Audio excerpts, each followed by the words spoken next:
Mesdames et messieurs, bonjour ou bonsoir, tout dépend de l'heure à laquelle vous écoutez cette vidéo chez vous. Je m'appelle Michel Biemton, journaliste web camerounais, et merci de faire confiance à cette chaîne YouTube de l'engagement sociopolitique. Bienvenue à cette causerie citoyenne sur l'actualité camerounaise et africaine. Bienvenue à la chronique de MBT, mesdames et messieurs. Mesdames et messieurs, vous êtes sans ignorer que la présidentielle aux États-Unis d'Amérique, la première puissance économique du monde approche à grands pas. Les élections présidentielles auront lieu en novembre prochain. Et vous savez, la nature des relations entre les États-Unis et le Cameroun, par exemple, dépendra du parti qui remportera la présidentielle aux États-Unis en novembre prochain. Selon les derniers sondages, Kamala Harris, qui est la représentante du parti démocrate, est en tête des intentions de vote. Elle devance Donald Trump. Donald Trump qui aimerait reprendre la tête des États-Unis après avoir dirigé le pays de l'oncle Sam entre 2017 et entre 2016 et 2020.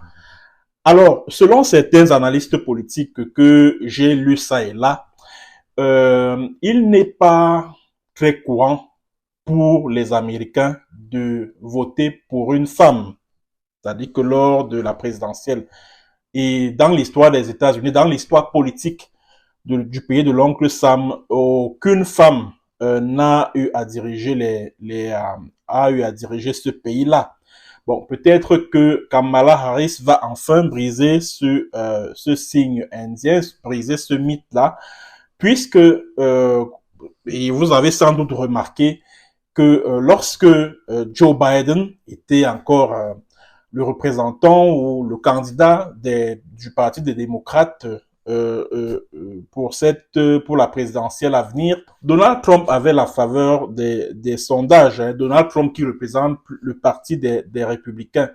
Bon, il a fallu que le top management, si je puis ainsi m'exprimer, des démocrates, au rang desquels figure Barack Obama, convainc Donald Trump de se retirer parce que comme vous le savez sans doute, Joe Biden ne jouissait plus de la plénitude de ses facultés intellectuelles et même mentales, au point où il avait des trous de mémoire et commençait à confondre par exemple Zelensky, le président ukrainien, à Vladimir Poutine.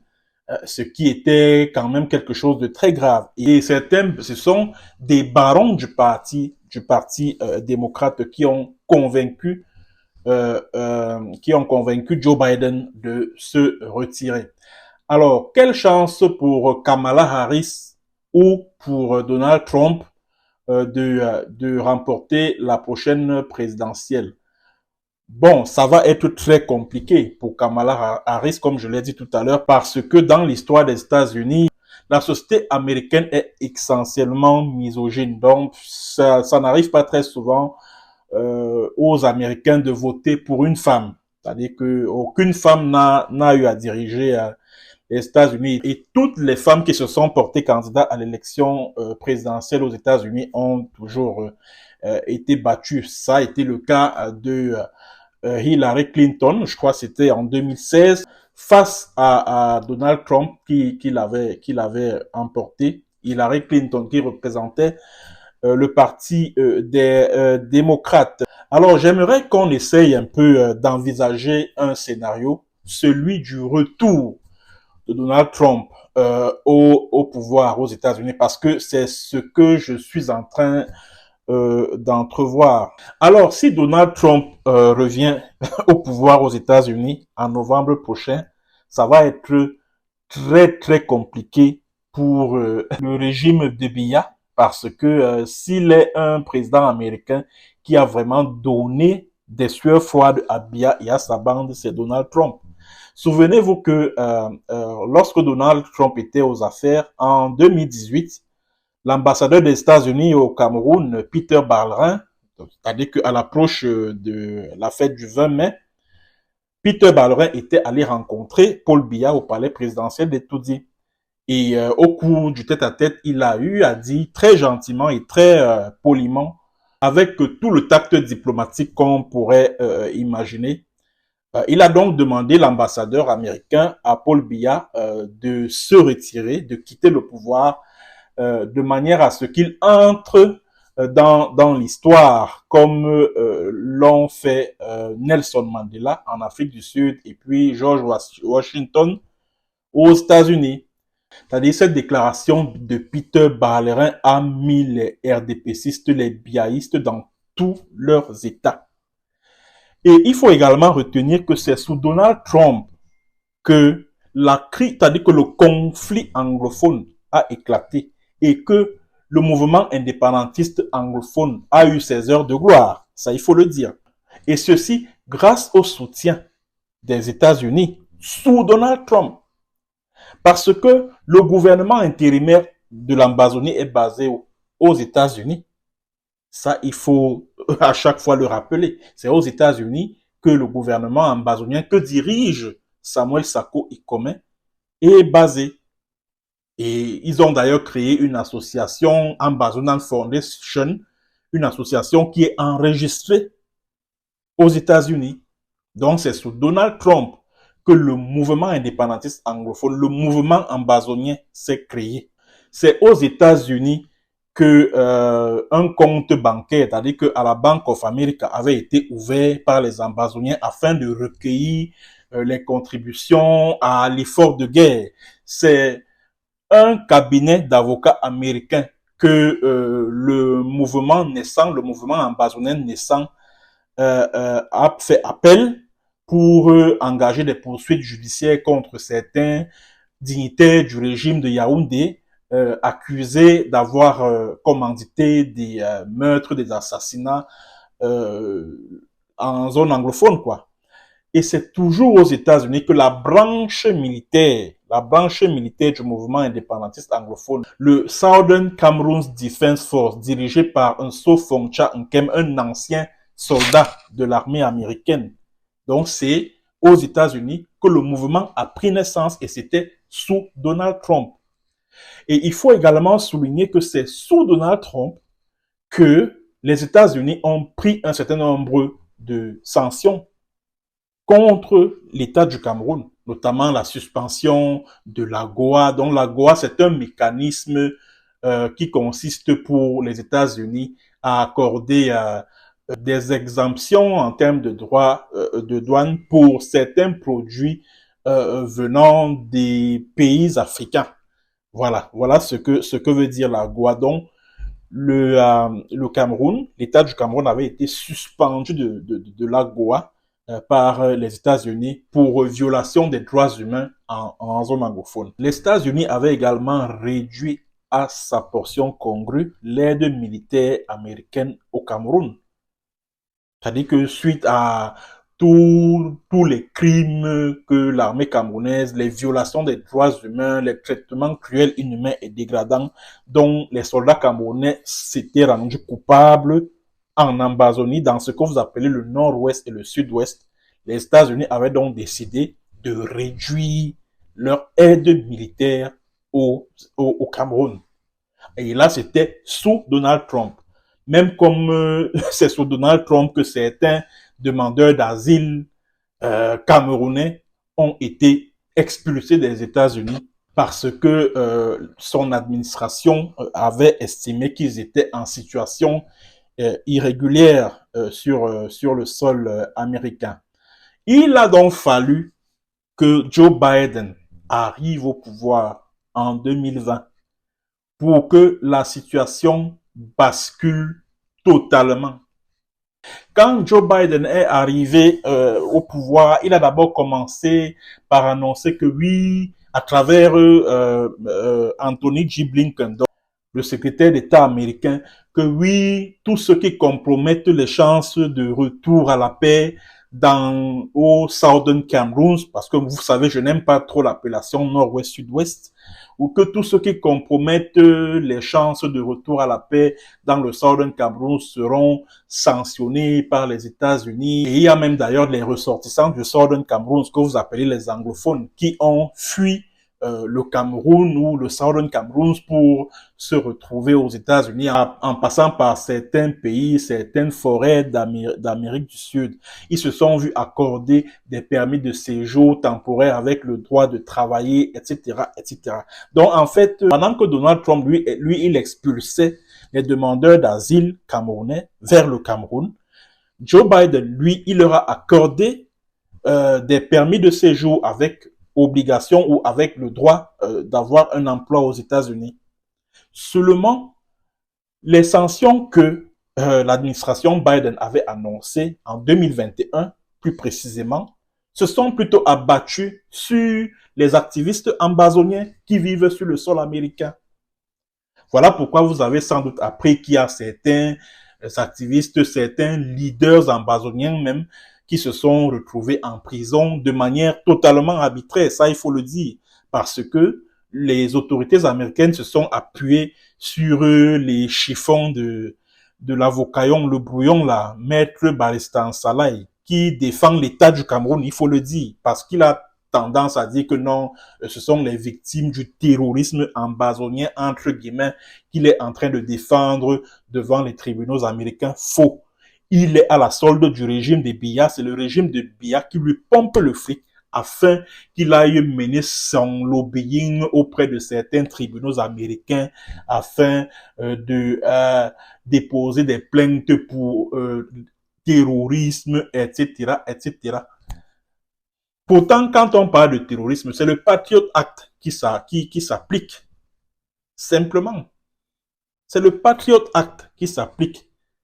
Or, le Patriot Act ne s'applique pas sur le cas des ambazoniens. La preuve en est qu'ils sont sur le sol américain et ils mènent leurs activités normalement. L'Ambazonian Foundation dont je vous parlais tout à l'heure là est dûment enregistrée aux États-Unis et continue à mener ses activités normalement. Et le mouvement indépendantiste anglophone, le mouvement ambazonien, n'a jamais été classé sur la liste, n'a jamais figuré sur la liste des organisations terroristes aux États-Unis. Donc, le fait qu'on ait interpellé ces activistes ambazoniens vivant sur le sol américain, le fait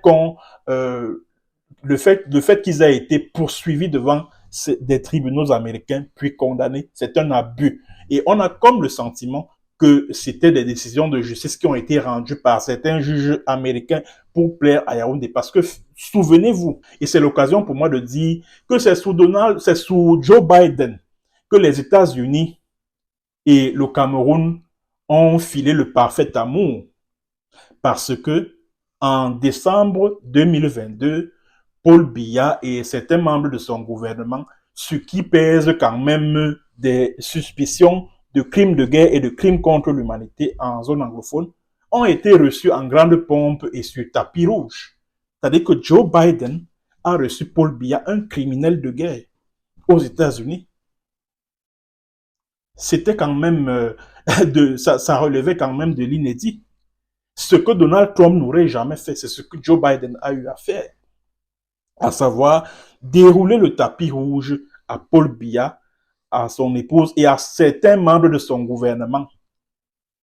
Pourtant, Anthony J. Blinken, qui est le secrétaire d'État américain, avait annoncé des sanctions contre tous ceux qui compromettaient les chances de retour à la paix dans ce que vous appelez les régions du nord-ouest et du sud-ouest et que moi j'appelle Ambazonie. Or, on a comme le sentiment que ces sanctions américaines ne se sont abattues que sur un camp et pas sur un autre. Pendant que les activistes américains languissent dans les geôles américaines, les officiels camerounais, les Paul Biya et tous ces ministres peuvent se pavaner aux États-Unis librement sans être inquiétés.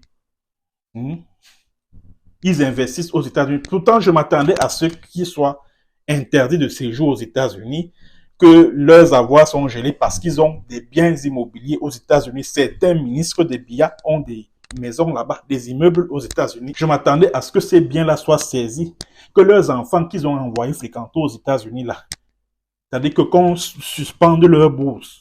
Je m'attendais à un truc comme ça. Rien sous l'administration Biden n'a été fait dans ce sens-là.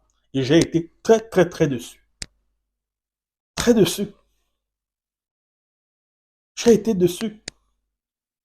Aujourd'hui, il y a des activistes ambazoniens qui sont en prison. Ils sont en prison pourquoi? Juste parce que Washington veut plaire à Yaoundé. C'est tout. Je me souviens quand Paul Biya était aux États-Unis dans le cadre du sommet Afrique-USA. C'était en décembre 2022. Des ministres camerounais avaient rencontré leurs homologues américains. Et au cours de ces rencontres-là, des officiels camerounais avaient proposé à leurs homologues américains que les activistes, les leaders ambazoniens qui vivent aux États-Unis soient extradés vers le Cameroun afin qu'ils soient jugés. Non, et puis Washington a dit que non, ne vous inquiétez pas. Il n'est pas dans les habitudes des États-Unis d'extrader leurs concitoyens parce que ces activistes ambazoniens-là ont acquis la nationalité américaine. Donc, les États-Unis n'extradent pas leurs nationaux. C'est impossible. Les membres du gouvernement américain qui étaient en pourparlers avec les ministres camerounais ont donc promis de sévir sur place. Et en échange de quoi? En échange des permis d'exploitation pétrolière que Yaoundé avait promis à la compagnie américaine Chevron. Pour récapituler, la noble lutte, la noble cause des indépendantistes anglophones, des ambazoniens, est née sous Donald Trump. Mais c'est Joe Biden qui est venu détruire, qui est venu réduire cette lutte, cette résistance armée-là à sa portion congrue. C'est Joe Biden. Sous Donald Trump, pendant que Donald Trump, lui, il était ferme envers le régime des Biya, Joe Biden, lui, il avait la main plutôt souple vis-à-vis de ce même régime-là. Voilà pourquoi je parie davantage pour le retour de Donald Trump aux affaires. Parce que je suis sûr que si Donald Trump gagne la présidentielle de novembre prochain, la lutte, la résistance ambazonienne pourra reprendre. Ça, c'est incontestable parce que Joe Biden aura été, du moins son administration, l'administration Biden aura été un obstacle de taille sur le chemin qui mène vers la libération du peuple du Southern Cameroun, du joug de la France-Afrique. Alors, c'est l'occasion pour moi d'esquisser un petit bilan de la lutte, la résistance du peuple du Southern Cameroun, du peuple ambazonien. Alors, si Donald Trump prend le pouvoir, il va falloir que les ambazoniens eux-mêmes, que ce soit les activistes, que ce soit les citoyens lambda, que ce soit les leaders de l'interim government là, donc les leaders ambazoniens là, qu'ils essayent un peu de se regarder dans le miroir, qu'ils essayent de faire un bilan des 6 ou 7 ans de lutte qu'ils ont eu à mener. C'est très important afin de repartir à zéro. Au cas où Donald Trump revient au pouvoir aux États-Unis. Alors, ce qui a lieu de remarquer pendant tout ce temps que la lutte, que la crise anglophone, si vous voulez que je l'appelle ainsi, il a lieu de remarquer que la crise anglophone est sortie complètement de l'actualité. Parce que je vois souvent certaines personnes venir me dire que oui, pourquoi tu ne parles plus du conflit anglophone, etc. D'abord parce que je ne suis pas, mon esprit ou mon cerveau n'est pas formaté pour parler uniquement d'un sujet. J'aborde tous les sujets que j'estime intéressants pour mon public que vous êtes. Voilà. Et en plus de cela, vous-même, vous pouvez constater que tout ce qui animait l'actualité au niveau de ce que vous appelez les régions du nord-ouest et du sud-ouest et que moi j'appelle l'Ambazonie, ont eux-mêmes décampé. Ils ne sont plus sous les feux des projecteurs. Ils ne font plus l'actualité. Que ce soit les leaders ambazoniens, que ce soit les combattants armés sur le terrain, ils ne sont plus là. Ils sont plus là. Et ils ne sont plus là pourquoi? La crise anglophone est sortie des feux de l'actualité. Pourquoi? Simplement parce que il y a beaucoup de choses qui n'ont pas marché. Ça, il faut que je dise la vérité, que je dise ce qui est. Et que certains leaders ambazoniens eux-mêmes peuvent constater aujourd'hui.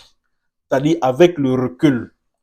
Je suis en train de me rendre compte qu'il y a beaucoup de choses qui n'ont pas marché. Pendant on va dire, ça va faire bientôt 8 ans que la crise anglophone perdure malgré la calmie que l'on observe aujourd'hui, parce que ça peut reprendre à tout moment. L'un des premiers problèmes des Ambazoniens, c'est qu'ils ont cette difficulté à parler d'une seule et même voix. C'est qu'ils ont cette difficulté à se mettre ensemble pour une cause commune. Ça, c'est l'une des choses qui a même été de nature à décourager les lobbyistes américains qui étaient prêts à les aider, qui étaient prêts à porter leur voix devant les instances internationales. Au départ, ces lobbyistes-là, l'ancien sous-secrétaire d'État américain aux affaires africaines, là, comment il s'appelait?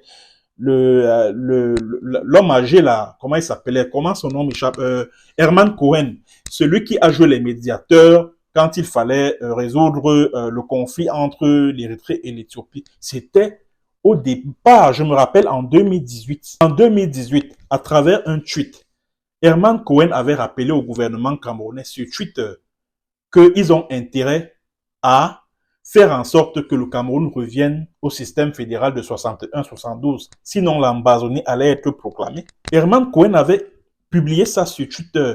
Mais en 2021, il a viré à 180 degrés en disant que non, vraiment que la cause anglophone n'a pas pu prospérer et que vraiment le plus important, c'est que les deux régions anglophones du Cameroun, entre guillemets, puissent avoir une certaine autonomie. Simplement parce qu'ils ont constaté qu'il y avait des choses au sein de cette résistance-là qui n'avaient pas marché et qui n'ont pas marché. Aussi simple que ça.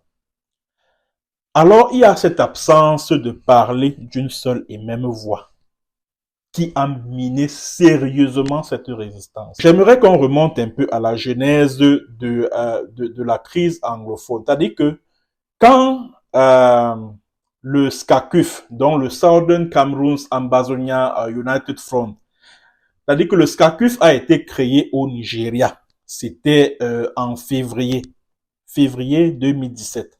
Donc, ça veut dire que quand Tassan Wilfrid échappe à 2 reprises à la mort parce qu'il était membre du consortium, c'est-à-dire que après que le pouvoir de Yaoundé ait lancé une chasse aux membres du consortium, les Agbobala qui avaient été arrêtés et puis Fontaine Neba arrêté, jeté en prison et tout, bon, parce qu'ils avaient revendiqué le fédéralisme. Et encore que ce n'était pas leur revendication, c'était les revendications de toutes les couches sociales dans le Southern Cameroun, puisque quand les membres du consortium étaient en train de négocier avec le gouvernement au niveau de Bamenda, les populations à l'extérieur étaient en train de crier, de revendiquer fédéralisme ou rien. D'autres allaient plus loin en disant, allez, Ambazonie, machin chouette. Donc, c'est la population qui a mis la pression sur Agbobala, sur Wilfrid Tassan, bref, sur tous les membres du consortium, là, les Fontaine Neba, afin qu'ils puissent poser le problème du fédéralisme sur la table. Et quand ils l'ont fait, le pouvoir s'est complètement braqué et il a lancé donc la chasse aux membres du consortium. Voilà pourquoi les Agbobala ont été arrêtés, les Fontaine Neba, et Wilfrid Tassan, lui, il a fui pour se réfugier au Nigeria. c'est arrivé donc au Nigeria que le SCACUF est créé au niveau du Nigeria. Et Sisiku Ayoktabe est élu président de ce SCACUF-là. Et l'objectif du SCACUF, c'était quoi? Le tout premier objectif, c'est de rassembler tous les mouvements qui militaient pour la cause de pour l'indépendance du Southern Cameroun, ce que vous appelez les régions du nord-ouest et du sud-ouest là. C'était ça l'objectif de départ. Et après les manifestations, parce qu'il y avait eu des manifestations à New York lors de l'Assemblée générale des Nations Unies qui s'était tenue, je crois, le 22 septembre 2017. Paul Biya y était avec certains membres de sa délégation, dont à Tanganji, etc. Ils étaient à New York et à l'extérieur, les Ambazoniens étaient en train de manifester. Sisiku Ayoktabe était même là le jour-là. Et pendant que ces mouvements-là se passaient à New York, au niveau du Southern Cameroun, donc sur le terroir, les populations sont descendues massivement dans les rues pour manifester à l'aide de branchages, et les drapeaux ambazoniens qui flottaient au vent, etc., etc., pour revendiquer l'indépendance de l'Ambazonie. Voilà. Bon, après donc tous ces événements-là, bon, par la suite, il y a eu les événements du 1er octobre 2017 où la police, la gendarmerie, l'armée a massacré des centaines de manifestants qui commémoraient l'anniversaire de l'indépendance du Southern Cameroun, etc. Bon, après donc tous ces événements sanglants-là, le SCACUF s'est mué en interim government. C'est-à-dire que le SCACUF est devenu l'interim government. Et Sisiku Ayoktabe a été maintenu à la tête du interim government. Et c'est à ce niveau que les problèmes ont commencé. Ayabacho Lucas, qui était dans une logique selon laquelle c'est moi le président ou ça se gâte, lui et puis Ebeneza Akwanga, ils ont donc décidé de faire cavalier seul. Parce que, contrairement à Sisiku qui était favorable à la désobéissance civile et puis aux actions diplomatiques, c'est-à-dire que le lobbying diplomatique auprès de certaines instances internationales, Ayabacho Lucas et puis Ebeneza Akwanga, eux, ils prônaient plutôt la lutte armée. Mais jusque-là, ça pouvait encore s'admettre.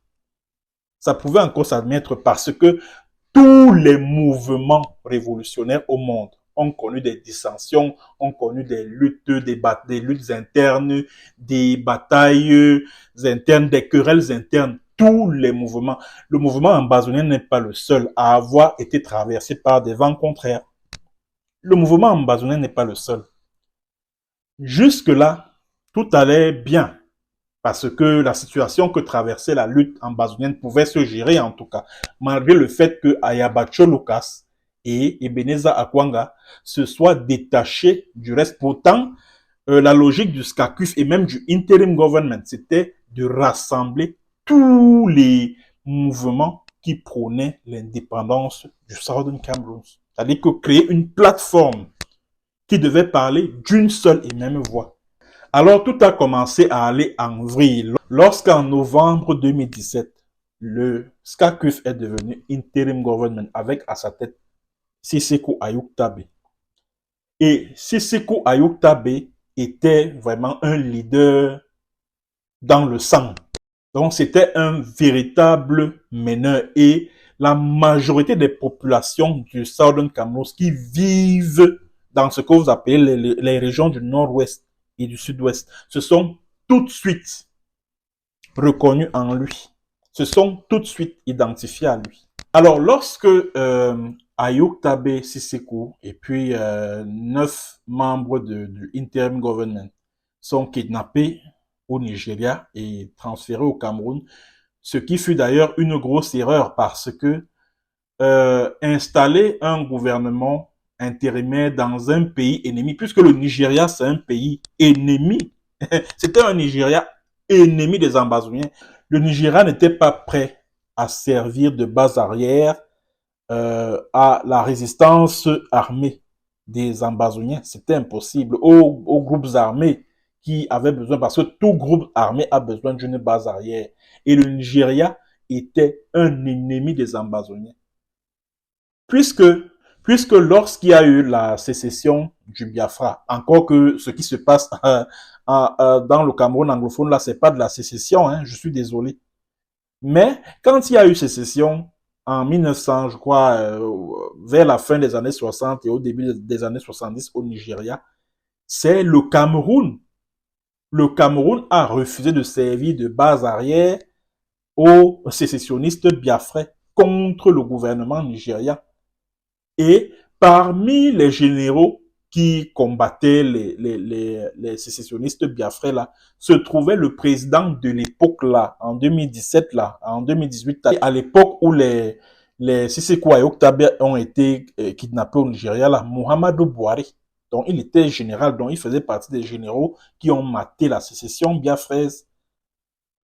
Alors devenu président de la République, il ne pouvait donc pas accepter que des activités devant concourir à, je sais pas moi, à résister au pouvoir de Yaoundé, puisse se passer sur son territoire. Il ne pouvait pas accepter cela. Voilà pourquoi il n'a pas hésité à livrer Ayok Tabé aux autorités camerounaises.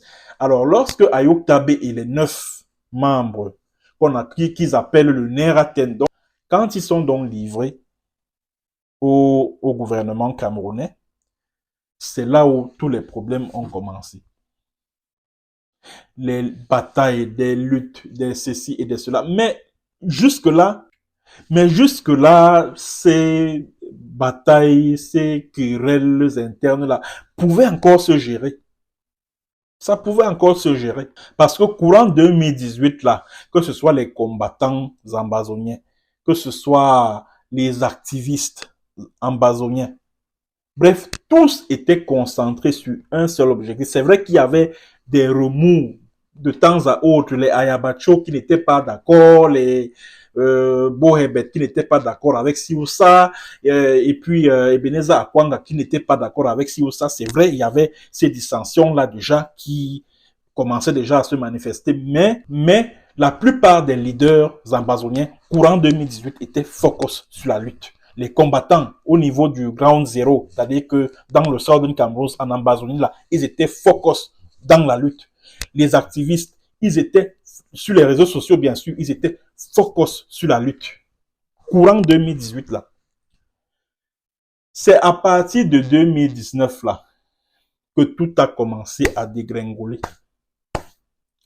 Tout a commencé à dégringoler au sein de la lutte ambazonienne. Et il y a 4 noms qui me viennent en tête. 4 noms des personnes qui ont foutu cette lutte ambazonienne en l'air. 4. Il y a Marc Barretta. Il y a Eric Tato, avec tout le respect que je lui dois et toute la reconnaissance que je lui dois. Il y a Tapan Aivo. Et il y a Chris Ano. Voilà les 4 là qui ont gâté, qui ont détruit le combat des Ambazoniens. Pourquoi je cite le nom de ces 4 là? Remarquez qu'au courant de l'année 2018, ces activistes là, sur les réseaux sociaux, ils étaient focus sur la lutte. Chaque fois qu'ils allumaient leur caméra pour faire leur direct Facebook, ils étaient concentrés sur la lutte. Concentrés sur la lutte. C'était au courant 2018 là. Quand on suivait Eric Tato, il était concentré, focus sur la lutte. Quand on suivait Tapan Aivo, il était focus sur la lutte. Quand on suivait Marc Barretta, qui était même d'ailleurs le plus célèbre de tous ces activistes-là, il était focus sur la lutte. Mais quand 2019 est arrivé là, le fusil a changé d'épaule. Paul Biya et son régime n'étaient plus la cible de ces activistes-là. Leur nouvelle cible, c'était Samuel Sako Ikome. Parce que c'est lui que le seul leader ambazonien que le pouvoir de Yaoundé n'a pas réussi à retourner. Pendant que les autres, eux, ils travaillaient même en étroite collaboration avec certains dignitaires du régime de Biya, les Atanganji, les Mbayo Félix, les Eko Maxime à l'époque, quand il était encore DGRE, les Mbanku Emile, le commandant de la sécurité militaire, etc., etc. la plupart des leaders ambazoniens là ont commencé à dealer avec le pouvoir de Yaoundé pour renverser Dr Samuel Sarko Ekome. Nous sommes courant 2019 parce que c'est le seul qui était encore préoccupé par l'avenir de cette lutte. Alors, les activistes dont j'ai donc cité les noms ici, je vais parler des trois principaux. Tapang Aivo, Marc Barretta et puis Eric Tato. Tout ce qu'ils ont passé le temps à faire courant 2019 là, c'était de s'attaquer, c'est-à-dire que de dénigrer, d'insulter certains combattants armés sur le terrain, les Phil Marshall, les No Pity, etc., etc. C'était d'insulter Dr Samuel Sarko Ekome et certains membres de son cabinet, c'est de décourager certains contributeurs qui voulaient apporter un concours financier à la lutte qui était menée par des combattants armés sur le terrain. C'était ça leur travail. Et je me rappelle, quand j'étais au Burkina Faso, en exil, après être parti du Cameroun, j'étais en relation permanente avec, j'étais en contact permanent avec Eric Tato. Donc, c'était durant la période de 2019, fin 2019, début 2020. Alors, un jour, je suis à la maison à Ouagadougou, il m'appelle au téléphone. Il me dit que, oh, est-ce que tu peux faire ceci contre le Christ à nous, etc. Je dis, mais attends, c'est pas possible.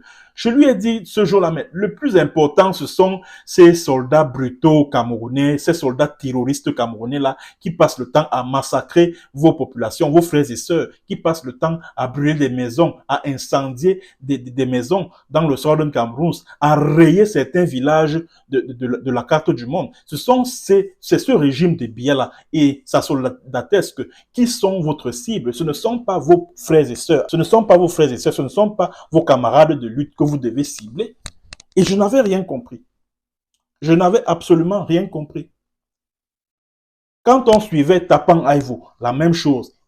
Quand il ne s'attaquait pas à Sarko, il s'attaquait à Phil Marshall, il insultait et il annonçait, il promettait même de dévoiler la cachette de Phil Marshall aux soldats camerounais, au service de renseignement du Cameroun, afin que Phil Marshall soit aiguillé, soit tué. Ce que je trouvais quand même incroyable pour des gens qui disaient vouloir se battre pour l'indépendance de leur pays. C'était quand même assez surréaliste. Et c'était pareil pour Marc Barretta au début. Pendant courant 2018, là, il était aussi focus. Mais à partir de juillet 2019, lui aussi, il est entré dans cette danse-là qui consiste à s'attaquer au leadership ambazonien, à dire comment vraiment on ne saurait parler de gouvernement parce que qui dit gouvernement dit des bureaux, dit un drapeau, dit la monnaie, etc. Or, l'Ambazonie n'a pas encore tout ceci. Vraiment, nous avons été trompés de parler de gouvernement et vraiment, je prends et je m'en veux d'avoir participé à ça. Je demande des excuses aux populations ambazoniennes, etc., etc.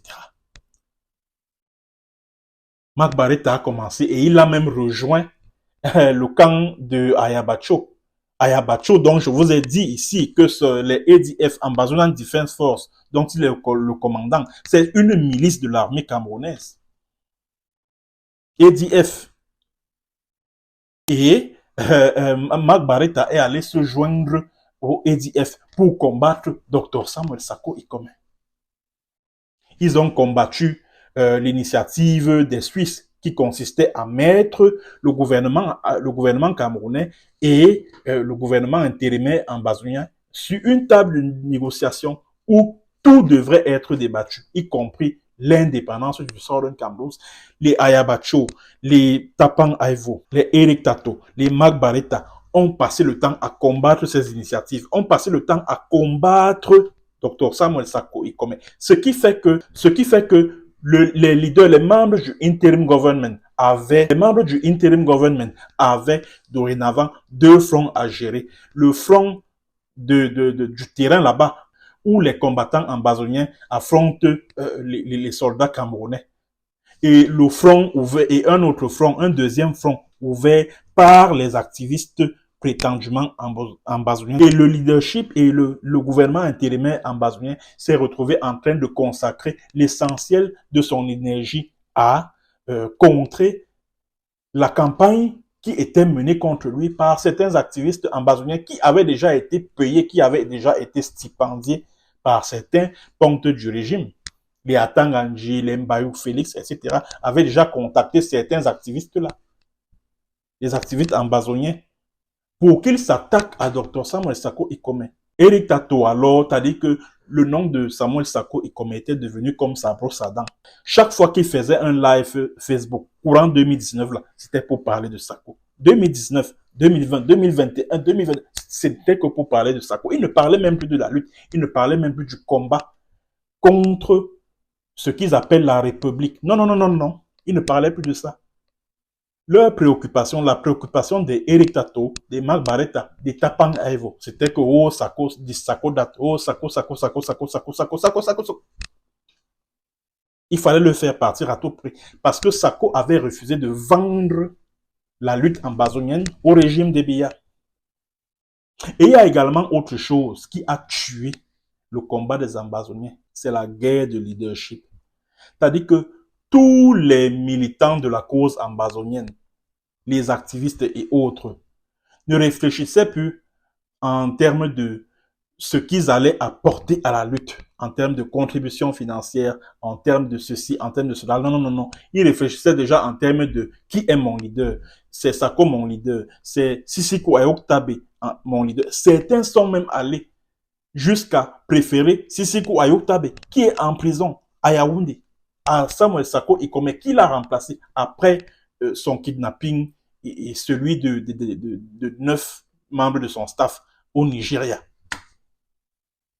et leur transfèrement au Cameroun. C'est-à-dire que certains ont préféré que Sisiko Ayoktabe dirige la lutte à partir de la prison, ce qui est impossible et ce qu'ils savaient impossible. Ce qu'ils savaient impossible. Mais ils ont tout fait pour monter Sisiko Ayoktabe depuis la prison contre Samuel Sako Ikome.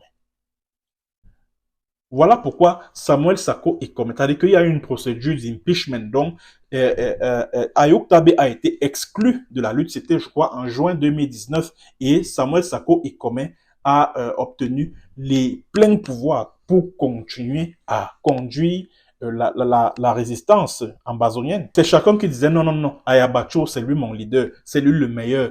Tel autre leader est vendu au régime des Biya. Les soutiens de Sako également disaient la même chose. Oh, Ayabacho est ceci, ce qui est même d'ailleurs vrai, puisque Ayabacho collabore avec le régime des Biya. Ça, je l'avais découvert quand j'étais au Cameroun, quand j'enquêtais sur le mouvement indépendantiste anglophone. J'avais découvert que le groupe d'affaires Moukete finançait Ayabacho Lucas afin qu'il puisse acheter des armes qui allaient servir à son groupe armé, les Amazonian Defense Force, une milice de l'armée camerounaise, à combattre les groupes armés qui sont sous le commandement de Samuel Sako Ikome. La guerre de leadership. Oh, tel est mon leader. Oh, mon leader, c'est Irima, c'est lui le meilleur. Oh, mon leader, c'est Sako, Sako, c'est le meilleur. Oh, mon leader, c'est Ayabacho, Ayabacho, c'est le meilleur. Et entre 2022 et entre 2021 et 2022, Chris Anou est venu. Il a manœuvré pour casser le interim government de Sako qui s'est divisé en deux. Le interim government de Sako, le interim government de Marienta et le interim government de Marienta. À cause de ce même Chris Anou, le interim government de Marienta a aussi connu des scissions. Chris Anou a engagé une campagne contre Marienta et ceci et cela. Et le interim government de Marienta s'est lui aussi divisé en deux entre le interim government de Marienta et celui de Chris Anou. Donc le gouvernement intérimaire ambazonien était divisé en 4 factions en autant de leaders. La guerre de leadership, c'est ça qui a tué la lutte ambazonienne. C'est ça qui a découragé. Parce que le combattant là, c'est-à-dire que ceux qui combattent là, qui sont au front là, qui ont les armes là, la toute première arme d'un combattant, c'est le moral. Quand il n'a pas le moral là, quand son moral est à zéro, c'est fini. Hein? Alors, toutes ces guerres de leadership-là ont eu un impact sur le moral des combattants, des troupes au front. Voilà pourquoi certains ont préféré abandonner pour aller au Nigeria voisin ou pour aller dans le Cameroun anglophone voisin où ils se faufilaient parmi les déplacés internes parce qu'ils avaient peur de se rendre dans les centres de désarmement et de démobilisation, puisque là-bas, quand ils arrivent là-bas, c'est comme une prison. On vous envoie assister les soldats camerounais dans certaines opérations. Et puis, quand on finit de vous utiliser dans le cadre de ces opérations-là, on vous embarque un de ces quatre pour aller vous aiguiller quelque part. Beaucoup d'ex-combattants, entre guillemets, qui se sont retrouvés là-bas, ont été aiguillés par la suite. Voilà pourquoi certains combattants, quand ils en avaient marre de voir toute cette confusion-là se dérouler sous leurs yeux, ils préféraient déposer leurs armes et puis fuir vers le Nigeria voisin ou alors vers le Cameroun francophone, à Douala, etc. Ils préféraient se rendre là-bas. Voilà ce qui a tué la lutte ambazonienne, la guerre de leadership, l'incapacité de parler d'une seule et même voix. Et c'est ça justement qui a découragé tous ces lobbyistes américains-là qui étaient prêts à soutenir ce mouvement-là. Parce qu'ils se sont rendus compte que, mais finalement, ces gens-ci, qu'est-ce qu'ils veulent? Est-ce qu'ils ont même pitié de leur population qui sont massacrées tous les jours par les soldats camerounais? Ces populations qui souffrent, qui se sacrifient, qui donnent du leur pour cette lutte. Est-ce qu'ils pensent même à ces populations-là? Donc, il y a eu toute cette confusion-là, tout ce désordre-là qui a découragé beaucoup de personnes, y compris les ambazoniens eux-mêmes, c'est-à-dire que les membres de la diaspora qui apportaient leur contribution financière à l'effort de guerre. Parce que je me rappelle, quand j'étais même encore au Cameroun, il y avait certains là qui m'appelaient souvent pour me féliciter pour le combat que je mène, pour leur cause, etc., etc., machin. Ils m'appelaient, de temps à autre, et même quand je suis allé au Burkina, là, ils m'appelaient au téléphone, on causait, on tapait les divers. Et puis, subitement, ils ont disparu de la circulation. Leur téléphone ne passait plus. Je n'avais plus jamais entendu parler d'eux. Je dis, mais qu'est-ce qui s'est passé? J'ai donc compris que c'est des gens qui se sont découragés par rapport à la confusion qui régnait au sein du mouvement indépendantiste anglophone. Il y a beaucoup qui contribuaient, hein, et pas n'importe quelle somme à cette lutte-là. Ils se sont découragés. Ils se sont découragés. Et il y a également autre chose qui a détruit le combat des Ambazoniens. C'est le manque de discrétion. Normalement, les combattants, les généraux ambazoniens là, les généraux Tchatcha, les Field Marshal, bon, celui-là, jusqu'à présent, hein, je n'ai jamais cru que ce gars-là est mort. Hein. Jamais. Je n'ai jamais cru que ce gars-là est mort. Je n'ai jamais cru. Les Field Marshal, les No Pity, tous ces généraux-là, qui finalement soit sont morts, soit ont fui pour le Nigeria voisin. Normalement, on ne devrait même pas savoir à quoi ils ressemblent. Ils devraient rester dans l'ombre. Ou alors, quand ces combattants ambazoniens-là, ils finissent une opération, ils n'ont pas à communiquer dessus sur les réseaux sociaux. Première chose. Deuxième chose, ils auraient dû éviter les communications WhatsApp. Ils auraient dû éviter les communications WhatsApp, que ce soit les combattants armés, que ce soit les leaders ambazoniens. Parce que les communications WhatsApp, on les infiltre facilement. Tout ce que vous vous dites à l'intérieur. Le bandit, le sorcier qui est en Angleterre, là, My Country People, Nkonda Titus, il a infiltré ces gars dans ces groupes WhatsApp là.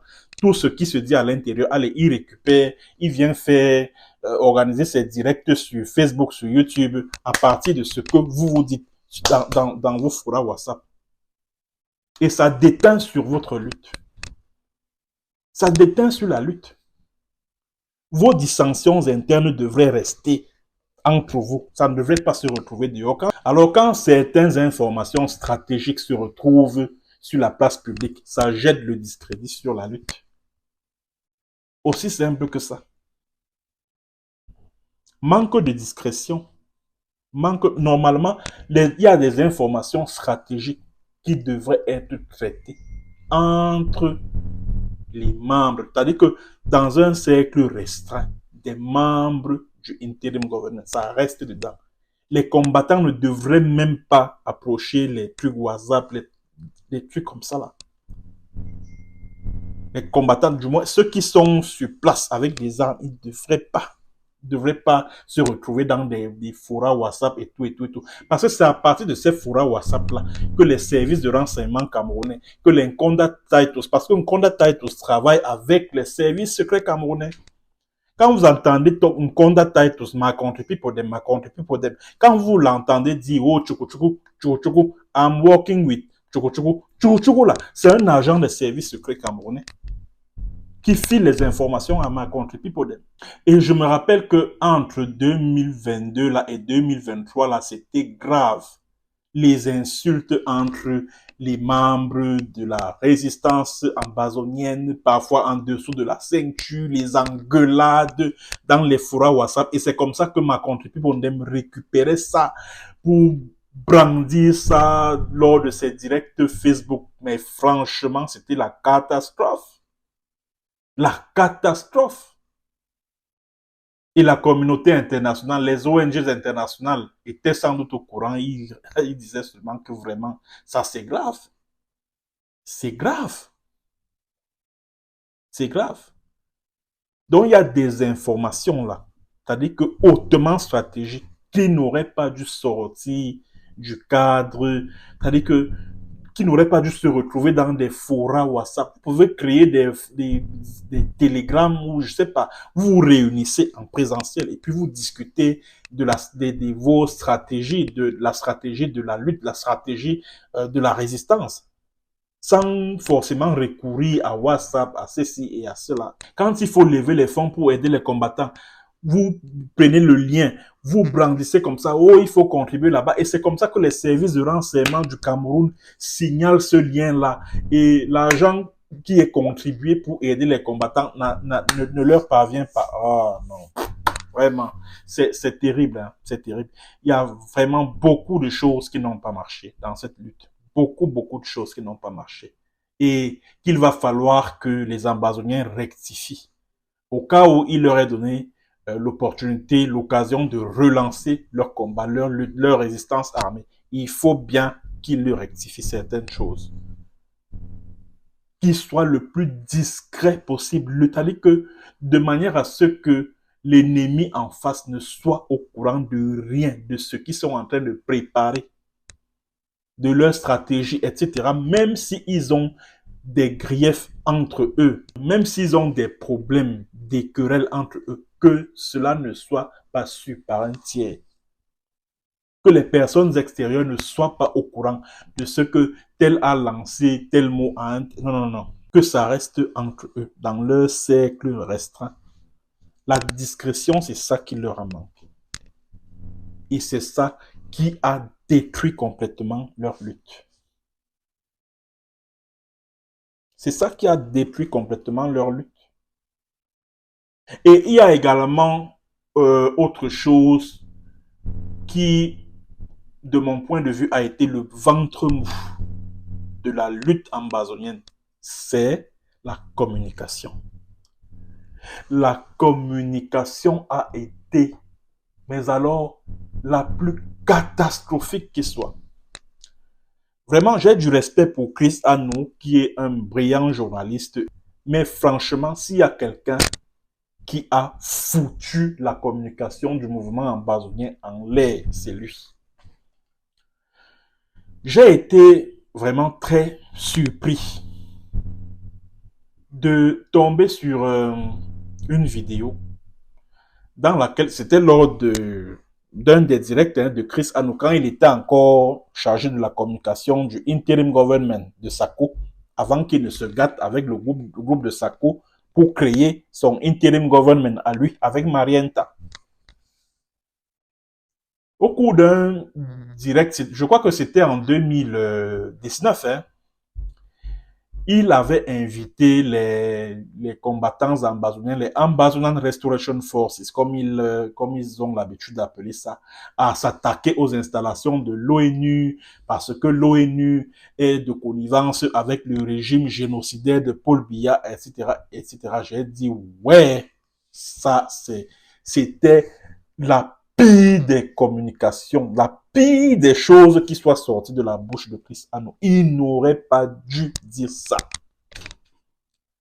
Il n'aurait pas dû demander aux combattants ambazoniens de s'attaquer aux nations, c'est-à-dire que aux agences de l'ONU qui sont basées dans le Southern Cameroun. Il n'aurait pas dû, puisque c'est l'ONU qui est censé, puisque c'est l'Assemblée générale de l'ONU qui est censée reconnaître l'Ambazonie comme État indépendant. Alors, la communication des Ambazoniens aurait dû être de nature à ménager les Nations Unies, à tout faire pour ne pas vexer les fonctionnaires de l'ONU. Or, cette communication-là que Chris Ano avait faite a été de nature à renoncer à toute idée d'accorder la moindre indépendance à l'Ambazonie. La communication qu'il avait faite là. C'est-à-dire que catastrophique. Catastrophique. Il y a des problèmes au sein du interim government. Il est sur ABC Amba TV. Chris Ano, il vient dire que oui, vraiment, il y a un problème au sein de ce gouvernement. Il y a une femme là, Arengwa, la chargée des mobilisations financières. Elle est en train de gâter. Comment toi, tu es chargé là, comme tu viens de dire des choses comme ça en public. Vous ne pouvez pas gérer ça. Vous ne pouvez pas gérer ça hors caméra. Mais c'est terrible. C'est terrible. C'est terrible. C'est terrible. Et lors d'une de ses dernières communications, et là, je pense que c'était dans la nouvelle chaîne qu'il a créée, là, où c'est ABS, ou c'est quoi là. Le gars dit carrément que vraiment, on a comme le sentiment qu'il n'y a pas de guerre, hein. Il n'y a pas de guerre au Southern Cameroun, en Ambazonie, parce que tous les bureaux de la République du Cameroun, c'est-à-dire que tous les symboles de la République du Cameroun sont toujours présents au Southern Cameroun, sur les bureaux des gouverneurs, des préfets, des sous-préfets, les commissariats, les gendarmeries, les bases militaires et tout, tout est encore là. Les préfets, les sous-préfets se meuvent dans le Southern Cameroun comme si de rien n'était, etc. Il n'y a pas de guerre au Cameroun. Il faudrait qu'il y ait c'est-à-dire que des signes de dévastation, un peu comme ce qu'on voit en Ukraine là, et tout, et tout, et tout, vraiment, pour que la communauté internationale soit convaincue qu'il y a véritablement guerre dans le Southern Cameroun. Chris Ano a eu à le dire. Dans sa nouvelle chaîne de télévision qu'il a créée pour combattre Sako Ikom, il a dit ça là-bas. Et vous pensez qu'avec un tel discours, la communauté internationale va vous prendre au sérieux? Jamais. Elle ne va jamais vous prendre au sérieux. Donc voilà pourquoi, et ça ce sera pour terminer cette édition de la chronique de MBT. Si Donald Trump revient au pouvoir aux États-Unis, je sais que si Donald Trump revient au pouvoir aux États-Unis, la lutte ambazonienne va être relancée. Ça, je suis sûr et certain. Parce que comme je le disais au début de cette chronique, Joe Biden aura été un obstacle à cette lutte. Joe Biden et son administration auront été le poison de la lutte ambazonienne. Voilà pourquoi elle est sortie complètement de l'actualité, comme vous pouvez le constater. Alors, si Donald Trump revient aux affaires et que la lutte est relancée, il faut que le leadership ambazonien mette un accent particulier sur la diplomatie. C'est très important. Et que de moins en moins, on se focalise sur le volet militaire. Parce que pour avoir la puissance de feu, parce que ce qu'il faut aux combattants ambazoniens, là, c'est une puissance de feu. Une puissance de feu qui leur permettra, parce que il faut qu'on sorte de la phase de faire exploser les convois des militaires camerounais, et puis tout ça là, c'est rien. Vous allez je sais pas moi, ôter la vie à autant de militaires camerounais que vous voudriez. Le gouvernement camerounais, le ministère de la Défense camerounais va encore en recruter, va en recruter d'autres et envoyer au Southern Cameroun. Donc, et c'est vous qui allez tourner en rond parce que, comme ils ont souvent l'habitude de le dire là-bas à Yaoundé, l'armée, c'est la seule entreprise qui ne connaît pas de pénurie. Donc, ils vont recruter de nouveaux militaires qui vont armer et envoyer sur le front de l'Ambazonie. Donc, ce que je suggère au leadership ambazonien, c'est qu'ils acquièrent un matériel militaire de pointe, c'est-à-dire que une puissance de feu. Et cette puissance de feu-là leur permettra de prendre possession des services des gouverneurs, des deux gouverneurs de ce que vous appelez les régions du nord-ouest et du sud-ouest, des préfectures, des sous-préfectures, des commissariats, des gendarmeries, que les groupes armés ambazoniens puissent attaquer ces installations-là, prendre possession, hisser le drapeau ambazonien, que toutes les bases de l'armée camerounaise y soient purement et simplement démantelées. Donc, ils acquièrent un matériel militaire qui leur permettra de reprendre possession de leur territoire qui a été annexé. Bah oui, il faut que les Camerounais sachent que ce que vous appelez les régions du nord-ouest et du sud-ouest, c'est un territoire qui a été annexé. Et arrêtez de parler des histoires de sécession, machin. Il n'y a pas de velléité de sécession au Cameroun. Il n'y en a pas. Les anglophones veulent être rétablis dans leur gouvernement qu'ils avaient avant. Parce que ce que beaucoup de Camerounais ne savent pas, c'est qu'avant 1961, il y avait un gouvernement au Southern Cameroun, dans ce que vous appelez les régions du nord-ouest et du sud-ouest. Et ce gouvernement était dirigé par John Ngou Fongcha. Le Southern Cameroun avait une diplomatie. Le Southern Cameroun avait une police. À Moutengene, là où vous formez vos policiers, là, c'était à cet endroit que le Southern Cameroun, là, que les policiers du Southern Cameroun étaient formés. Bref, le Southern Cameroun réunissait tous les éléments constitutifs d'un État, un territoire, des frontières internationalement reconnues et un gouvernement qui était dirigé par John Ngou Fongcha. Et le Southern Cameroun, en 1959, en janvier, a connu une transition démocratique pacifique. C'est-à-dire que Emmanuel Ndele, le docteur Ndele, a été battu aux élections législatives alors qu'il était le premier ministre sortant. Il a été battu par le candidat de l'opposition, le KNDP, John Ngou Fongcha, ce qui ne s'était jamais vu nulle part en Afrique noire à l'époque-là, à cette époque-là. Donc, sur le plan de la culture politique, les ressortissants du Southern Cameroun sont plus avancés que vous qui vivez en République du Cameroun là. Est-ce que vous avez déjà connu une transition démocratique pacifique? Non. Votre tout premier ministre, André-Marie Mbida, a été imposé par la France. Et quand il ne jouait plus le jeu, qu'est-ce que les Français ont fait? Ils ont écarté André-Marie Mbida pour placer Amadou Ahidjo, qui à l'époque était vice-ministre de l'Intérieur. Et en 1982, Paul Biya a été le choix des Français. Si Paul Biya a réussi à reprendre la main lors des villes mortes au début des années 90, alors qu'il était en passe de perdre complètement le pouvoir, c'est grâce à la France. Donc vos dirigeants, vous, de la République du Cameroun, là, ont toujours été imposés par la France. Tandis que dans le Southern Cameroun, eux, ils ont connu une transition démocratique pacifique. Donc, politiquement, les ressortissants du Southern Cameroun sont plus avancés que vous. Et c'est à eux que vous dites que non, ils doivent dissoudre tout ce qu'ils avaient comme institution avant 1961. Ils avaient un parlement, ils avaient un gouvernement, ils avaient une diplomatie, ils avaient une police. Il ne leur restait plus qu'une armée.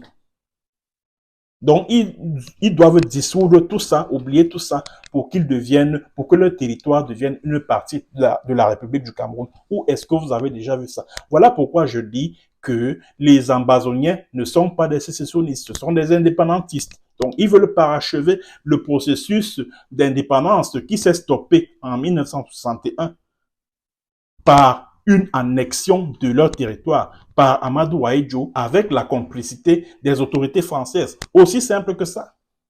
Parce que la sécession, c'est quoi? La sécession, c'est qu'on veut créer un État à partir d'un autre. C'est ça la sécession. Donc, on veut créer quelque chose à partir du néant. Or, les ressortissants du Southern Cameroun ne veulent pas créer un État. Ils veulent être rétablis dans leurs institutions qui ont été dissoutes. Entre 1961 et 1972, ils veulent rétablir leur parlement, ils veulent rétablir leur gouvernement. Donc, ils veulent retourner à un ordre qui avait déjà existé. Donc, ils veulent rétablir ce qui avait déjà existé avant. Ce n'est pas la sécession. Voilà pourquoi j'ai toujours estimé que les Ambazoniens avaient raison de se battre pour la restauration de leur État. Voilà pourquoi j'ai toujours estimé que les Ambazoniens avaient raison de revendiquer la restauration de leur État. Puisque rien d'humain, rien de logique n'expliquait la dissolution de leur Parlement, la dissolution de leur gouvernement entre 1961 et 1972. Mais alors, rien, même pas le droit international, rien ne l'expliquait. C'était une forfaiture qui a été commise, cette annexion du Southern Cameroun par la République du Cameroun. Voilà pourquoi j'invite les Ambazoniens, s'il leur arrive de reprendre la lutte, qu'ils mettent davantage l'accent sur la diplomatie. Ils peuvent traiter, puisque les États-Unis sont un peu dandinants, ils peuvent traiter même avec la Russie. Pourquoi pas? Même avec la Turquie, je sais pas moi, la Chine, je sais pas. Je vois que Samuel Sako Ikome, qui a gardé la flamme de cette lutte allumée, a engagé une offensive diplomatique du côté du Brésil. C'est déjà une bonne chose, parce qu'il faut qu'ils aient un État ou alors une organisation ou alors une compagnie ou une firme qui puisse les aider financièrement à reprendre la lutte, à acquérir du matériel de guerre, un matériel sophistiqué, une puissance de feu qui leur permettra de reprendre possession de leur territoire, d'être présents dans les grandes villes telles que Boya, Bamenda, Kumba, etc. C'est-à-dire d'attaquer et de prendre contrôle de tous les services de l'État, y hisser le drapeau ambazonien, c'est-à-dire que prendre possession de leur territoire, c'est à ce niveau, c'est à cette phase-là qu'ils doivent désormais penser. Ils ne doivent plus être à un niveau où ils enfouissent des explosifs sous les convois des militaires camerounais. Non, non, non, non. Cette phase-là, elle est révolue. Désormais, ils doivent mettre la barre un peu plus haute, à savoir mettre les moyens militaires en jeu afin de reprendre possession de leur territoire. C'est donc ce que j'avais à dire, mesdames et messieurs, sur l'état de la lutte ambazonienne. Merci d'avoir suivi, mesdames et messieurs, et à très bientôt pour une autre séance et sur un autre thème. Allez, ciao, ciao, au revoir.